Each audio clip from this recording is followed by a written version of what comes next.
রোজ সকালে চাই করি, কিন্তু আমি যেহেতু চা খাই না আর এই ঠান্ডাতে একটু গরম গরম কিছু খেতে ইচ্ছা করছিল, তাই জন্য বানিয়ে নিয়েছি দেখো 2 কাপ কফি। তারপরে একটু বেলা হতেই চলে এসেছিল ফ্লিপকার্ট থেকে একটা পার্সেল। আমার বর একটা লিপ বাম অর্ডার করেছিল, তো সেটাই আজকে এসছে। তবে লিপ বামটার সাথে সাথে আর একটা জিনিস এসছে, সেটা ফ্রি স্যাম্পেল হিসাবে। তো কি এসছে চলো তোমাদের দেখাই।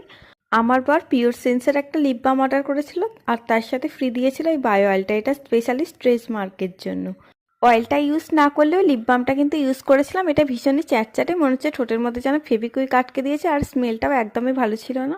ঘরে আমাদের চাল গুঁড়ি পড়েই ছিল, তাই জন্য দুপুরবেলা দেখো পিঠে বানাতে লেগে পড়েছি। আজকে করব দুধ পুলি।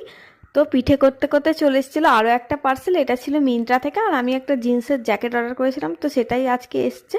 তো দেখো কথা বলতে বলতে আমার পিঠেও একদম রেডি হয়ে গেছে। আর সন্ধ্যেবেলা ফেরার সময় নিয়ে এসেছিল একটা মটন বিরিয়ানি। তো বিরিয়ানি খেয়ে রাতের বেলা পিঠে খেয়ে আজকের ব্লগটা শেষ করছি। তো চলো সবাই ভালো থেকো, টাটা, গুড নাইট।